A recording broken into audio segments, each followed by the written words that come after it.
దేవుడు చూస్తున్నాడా, ఈ కష్టాలను చూస్తున్నాడా అని మనలో చాలా మంది అనేకమైన పరిశుద్ధులు అనుకుంటామండి. కానీ యేసు ప్రభు వారు ఆ రోజు యోహాను గారికి ఎవరికి చెప్పమని చెప్తున్నాడు దర్శనాలు? ఎవరికండి? 7 సంఘములు.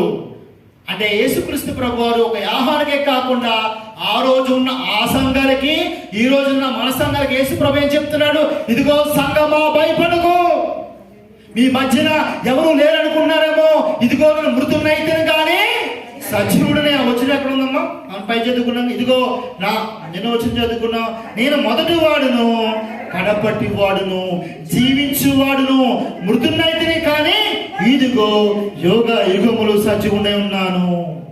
అంటే యేసుక్రీస్తు ప్రభు వారు చనిపోయారని మనం అనుకుంటున్నాం. యేసుక్రీస్తు ప్రభు వారు మరణించారని మనం అనుకుంటున్నాం. ఆయన మరణించాడు, ఆయన భౌతికంగా మరణించాడు. కానీ అంటే ఆయన ఏం తెచ్చుకున్నాడో తెలుసా అండి? మహిమ శరీరాన్ని తెచ్చుకున్నాడు. యేసుక్రీస్తు ప్రభు వారు మృదుడైపోయాడు, కానీ సజీవుడు, అనగా ఆయన పరలోకంలో ఉండగలడు, ఏ లోకంలో ఉండగల సమర్థుడైన ఆయన. ఈ రోజున మనం చూడండి, ఇక్కడికి మందిరంలోకి వచ్చాం కదండి, బయటికి వెళ్ళాలంటే మనం జాగ్రత్తగా మెట్లకి వెళ్ళాలి. యేసు ప్రభు లోపలికి రావాలన్నా, బయటికి వెళ్ళాలన్నా ఆయన మెట్లతో పని లేదు. ఎందుకని? ఆయన ఏం సంపాదించుకున్నాడు? మహిమ శరీరము. ఎందుకంటే ఒక దినాన శిష్యులందరూ కూడా యూదులకు భయపడి మరి ప్రార్థన చేసుకుంటున్నారంటండి.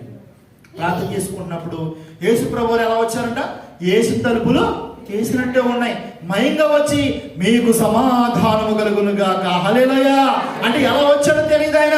ఎందుకంటే అప్పటికి వాళ్ళు భయపడుతున్నారు, అప్పటికే వాళ్ళు చింతపడుతున్నారు. అయ్యో, యూదులకు భయపడి అక్కడ భయపడుతున్న సమయంలో యేసు ప్రభు అన్నాడు, భయపడకుడి, మీకు సమాధానము కలుగును గాక. అంటే యేసుక్రీస్తు ప్రభు వారు ఇదిగో నువ్వు ఊహించుకున్నట్లు ఏదో ఆయన నీకు మహిమగా నీ కంటికి కనపడకపోవచ్చు. ఇప్పుడు శిశువులందరూ కూడా లాస్ట్లో మరి సముద్రంలో ఏటకి వెళ్తే యేసు ప్రభు ఏం చెప్పాడు? కుడి వైపున వాళ్ళు ఏమని చెప్పాడు కదండి? వల వేశారు, చేపలు లాగుతున్నారు. ఇంతకీ వాళ్ళకి యేసు ప్రభునే గుర్తుపట్టలేదన్న ఆ మాటలను బట్టి వాళ్ళు అన్నారు, ఇతడు ప్రభు సుమే. అంటే యేసు ప్రభు వారు మారు రూపంలో కూడా కనపడతారు. అంటే నీవు నేను అనుకున్నట్లు యేసు ప్రభుని ఈ రోజు మనం చూడకపోవచ్చు. కానీ కొన్ని సార్లు యేసుక్రీస్తు ప్రభు వారు నీతో నాతో మాట్లాడటం కొరకు ఒకరు భౌతికంగా మన మధ్యగా రాకపోవచ్చు. ఇప్పుడు ఎలా ఉన్నాడంటే ఈ వాక్యం ద్వారా నీతో నాతో మాట్లాడుతున్నాడు. ఇదిగో నేను మృతునైతను కానీ నేను సజీవుడును. ఆయన నీ మధ్య, నా మధ్య